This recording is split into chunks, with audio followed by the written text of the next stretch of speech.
ශ්‍රී Lanka truth YouTube නාලිකාව හරහා ඔබ වෙත ගෙනෙන ලෝක පුවත් වාර්තාවටයි ප්‍රථමයෙන් අප අවධානය යොමු කරන්නේ. අප මැද පෙරදිග කලාපයේ සියලු පුවත් ඔබ වෙත සමීප කරන්නට සූදානම්. ප්‍රථමයෙන් අවධානය කුවේට් රාජ්‍යයට. මේ වන විට කුවේට් රාජ්‍යයේ විශේෂ තීන්දුවක් ගෙන තිබෙනවා. ඒ තමයි ද්විත්ව පුරවැසි භාවය එහෙමත් නැතිනම් ඩුවල් සිටිසන්ෂිප් සහිත වුණු පාර්ශවයන් සම්බන්ධයෙන් වැඩි අවධානයක් යොමු කරන්නට මේ වන විට කුවේට් රාජ්‍යය කටයුතු කරමින් තිබෙනවා. ආරක්ෂක අංශවලට මේ වේලට දැනුම් දී තිබෙනවා. Find quality citizen with dual citizenship in the eve of the elections through check at the border entry points. ඒ අනුව සෑම දේශ සීමාවකින් ඇතුල් වෙද්දීම ද්විත්ව පුරවැසි භාවයේ සහිත වුණු කුවේට් ජාතිකයින් සිටිනවාද යන්න පිළිබඳ සොයා බලන්නට කියා. Those holding dual citizenship will not have place in the upcoming parliamentary election. එළඹෙන මැතිවරණවලදී ද්විත්ව පුරවැසි භාවයේ සහිත අයට ඡන්දය විමසීමටවත් ඡන්දය ප්‍රකාශ කිරීමටවත් ඉඩ ලබා නොදීම කුවේට් රාජ්‍යයේ අපේක්ෂාවයි. ද්විත්ව පුරවැසියෙකු වන විට ඒ රටට අමතරව තවත් රාජ්‍යයක් හා සම්බන්ධයෙන් ඔවුන් යම් ආකාරයෙන් දියුරුමකට යටත් වෙනවා.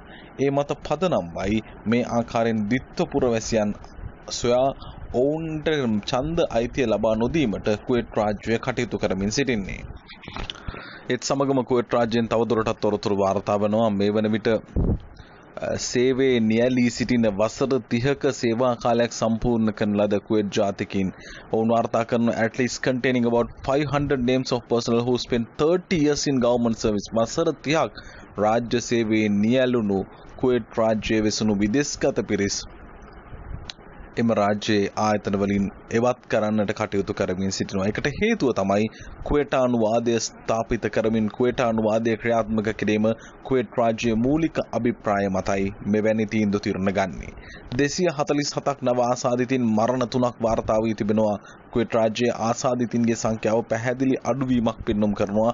මේ වන විට සමස්ත ආසාදිතින්ගේ සංඛ්‍යාව 1,44,464ක් විදිහට තමයි කුවේට් රාජ්‍යයේ වාර්තා වන්නේ. ඒත් එක්ක මෙවැනි කුවේට් සෞඛ්‍ය කණ්ඩායම් එකතුව සිදු කරන ලබන විශේෂ ක්‍රියාවලිය තමයි මේ ස්ටීම් සෙල්ස් නැත්නම් ප්‍රාථමික සෛල යලි සිරුරට ඇතුල් කිරීම, ප්‍රාථමික සෛල බලවත් කිරීම තුළින් අර සිරුරේ ප්‍රතිශක්තිය ඉහළ නංවා කොවිඩ් අර්බුදයට පිළිතුරු ලබා දීම ඔවුන්ගේ ක්‍රියාවලියක් බවට පත් වුණා. මේ පිළිබඳ අඛණ්ඩ සාකච්ඡාවක් සිදු වුණා. ඒ අනුව විශේෂයෙන්ම සඳහන් වෙන කාරණේ තමයි මේ කොරෝනා වෛරසයට ප්‍රතිකර්මයක් විදිහට මේ ස්ටෙම් සෙල්ස් යම් කාලවකවානුවකදී ලබා දීම පිළිබඳ ඩුබායිහි අබුඩාබි ආශ්‍රිත වුණු ඒ කලාපය තුළ විශේෂ කතාබහට ලක් වුණු පරීක්ෂණ සිදු වුණා.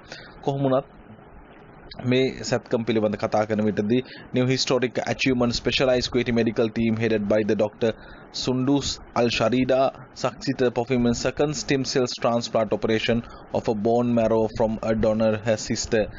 තමන්ගේ සහෝදරියගෙන් පුංචි දරුවාට තමයි අනෙක් සහෝදරයට මේ ආකාරයෙන් මේ ට්‍රාන්ස්ප්ලාන්ට් එක කර තිබෙන්නේ. ඒ අනුව ප්‍රාථමික සෛල තමයි මෙහිදී ට්‍රාන්ස්ප්ලාන්ට් කරන්නේ. නමුත් මේක කොවිඩ් ප්‍රශ්නයක් නිසා නොවේ. යම් ආකාරයේ සංකූලතා හැට ගන්නවා.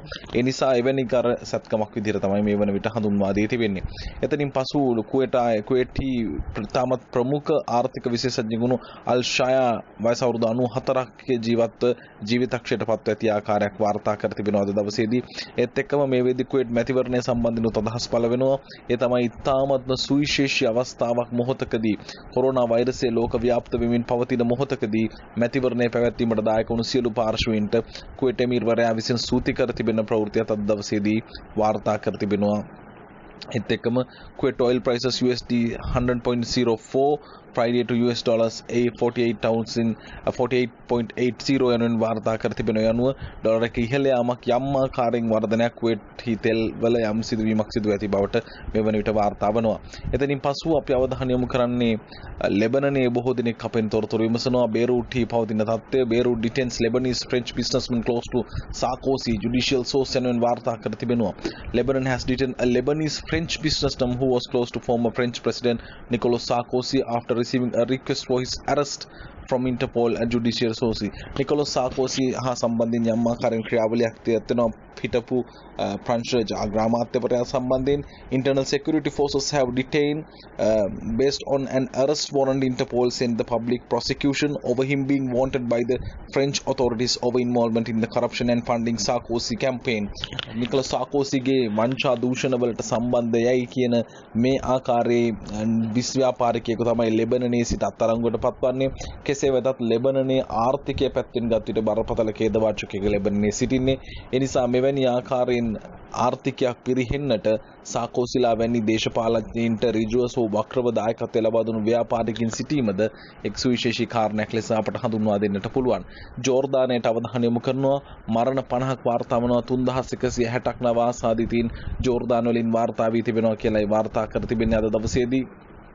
කෙසේ වෙතත් යම් ආකාරයෙන් වැඩිවීමක් ආසාදිතයින් වර්ධනය වීමක් පෙන්වුම් කරන රාජ්‍යයක් විදිහට ජෝර්දානය මේ වන විට හඳුන්වාගෙන තිබෙනවා.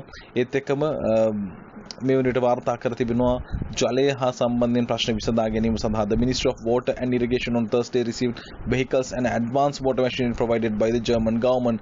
ජර්මන් රජයෙන් ජෝර්දානයේ ජල ප්‍රශ්නය විසඳන්න නවීන තාක්ෂණය සහිත රථ සහ ඒ වගේම තාක්ෂණය ලබා දීමක් සිදු කර තිබෙනවා කියන ප්‍රවෘත්තියත් ජෝර්දානයෙන් අද දවසේදී වාර්තා වී තිබෙනවා. ඒ අනුව මරණ 50ක් සහ 3160ක් ආසාදිත වී තිබෙනවා ජෝර්දානයේ පවතින තත්ත්වය එයයි. එතනින් පසු අපි අවධානය යොමු කරනවා මේ වන විට විශේෂ කාරණා කිහිපයකට. ඒ අනුව පවතින කාරණා මත හරියානා ප්‍රධාන අමාත්‍ය Haryana home minister Anil Vij tweeted this morning to say that he has tested positive for coronavirus. ඒ අනුව හරියානාහි හෝම් මිනිස්ටර් මේ වන විට ආසාදිතයෙකු බව හඳුනාගෙන තිබෙනවා කියන ප්‍රවෘත්තියත් වාර්තා වෙලා තිබෙනවා. ඒ අනුව participated in the clinical trials in coronavirus vaccine. කොරෝනාවෛරස් ලබා ගැනීම සඳහා වැක්සින් එක ලබා ගැනීමට අදාළ වුණු ක්‍රියාවලියට අදාළව ඔහු යම් පෙර සූදානම්කට යනවා. ඒ අනුව I have been tested positive. මම ආසාදිතයෙකු බව හඳුනාගත්තා. I am admitted to civil hospital Ambala. All those who have come into the close contact to me advised to get themselves a test for corona. මට සමීපත හැමෝගෙම ඉල්ලීම කරන්නේ ඔබ සියලු දෙනාම ගිහිල්ලා කොරෝනා පරීක්ෂණයක් සිදු කරගන්න. මේ හෝම් මිනිස්ටර් හරියානා ප්‍රාන්තයේ හෝම් මිනිස්ටර් කරන ඉල්ලීම තමයි අද දවසේදී අප ඔබට උපුටා ගන්නෙ. ඒත් එක්කම අප මේ මොහොතේ අවධානය කරනවා මැදම පෙරදිග කලාපයේ අනෙකුත් රාජ්‍යයන්හි පවතින අනෙක් තත්ත්වයන් පිළිබඳව ඔබ දැනුවත් කරන්න. විශේෂයෙන් මේ වන විට අවධානය යොමු කරන විටදී ඕමාන් රාජ්‍ය වාර්තා වන තොරතුරු අතර මේ වන විට Oman to entact labor taxation and subsidiary reforms යනුවෙන් වාර්තා කර තිබෙනවා. ඒ අනුව නව සහනාධාර, ඒ වගේම නව බදු කරන, ඒ වගේම මේ සේවකීන් හා සම්බන්ධ කාර්මික වෙළඳපොලේ පවතින නීති රීති පිළිබඳ ඕමානයේ විශේෂ අවධානයක් යොමු කරන්නට කටයුතු කරමින් සිටින අතර ඕමානය ලෝකයේ ආරක්ෂිතම සංචාරක ක්‍රියාවලිය සඳහා සුදුසු රටක් ලෙස මේ වන විට හඳුනාගෙන තිබෙනවා. එතනින් පසු අපි අවධානය යොමු කරනවා සෞදි අරාබියාවට. සෞදි අරාබියාවේ වාර්තාව අද දවසේදී උපුටා ගන්නවා. ඒ අනුව මේ වෙනට වාර්තා වෙනවා Saudi අරාබියා rank first in Arab world in AI යනුවෙන් වාර්තා කර තිබෙනවා. සෞදි තාමත් හොඳ කොරෝනා පාලනයක් සහිත වුන් තමන්ගේ වැඩපිළිවෙල දියත් වෙමින් පවතිනවා. ඒ අනුව intelligent index artificial intelligent index එකේදී කෘත්‍රිම බුද්ධිය හා සම්බන්ධ දර්ශකය තුලත් මේ වෙද්දී සෞදිය හඳුනාගෙන තිබෙනවා. ඉතාමත්ම ඉහළ තැනක සිටින සෞදි අරාබියාද rank first across Arab world in global artificial intelligence. ඒ අනුව කෘත්‍රිම බුද්ධිය අතින්ද සෞදිය තමයි මැද ප්‍රදීක කලාපයේ ප්‍රථම රාජ්‍ය බවට මේ වන විට ප්‍රකාශ කර තිබෙනවා. ඒත් එක්කම අවධානය යොමු කරනවා යෙමනයේ පවතින තත්ත්වය පිළිබඳ. මේ වනයේ යෙමනයේ පවතින්නේ collision inter explosive laden Houthi drone ත්‍රස්තවාදයේ කියන දේ මේ රාජ්‍යන් වල නිරන්තරයෙන් කැරකෙමින් තිබෙනවා. drone was launched towards kingdom from Yemen, state TV reports.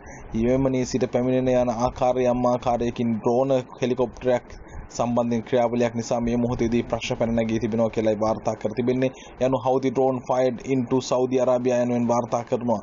මේ වෙඩි තැබීමත් එක්ක මේ Houthi drone එක සෞදි අරාබියාවත් යම් ආකාරයේ මැදිහත් වීමක් මේ තුළ තියෙනවා කියන කාරණයත් වාර්තා කර තිබෙනවා ලෝක පුවත් තුළ. ඒත් එක්කම එක්සත් අරබ් එමිරාජ්‍ය දුබයි කලාපයට අවධානය යොමු කරනවා. අබු ඩාබි වල කොරෝනා පරීක්ෂණ PCR පරීක්ෂණ ඩිරාම් 250 සිට ඩිරාම් 85 දක්වා අඩු කිරීමේ සුවිශේෂී තීරණය පිළිබඳ අප බෙහෙවින් සතුටු වෙනවා. අද දවසේදී ශ්‍රී ලංකාවේද තවත් මරණ 7ක් වාර්තා වනවා. ඒ අනුව ශ්‍රී ලංකාවේ සමස්ත මරණ සංඛ්‍යාව 137 දක්වා මේ මොහොත වනට ඉහළ යනවා. ඊට අමතරව අද දවසේදී ආසාදිතින්ගේ වර්ධනයක් සිද්ධ වෙලා තිබුණා. මේ සියලු දේවල් පිළිබඳ බලන විට ඉතාමත්ම කනගාටුදායක තත්ත්වයක් පවතින්නේ.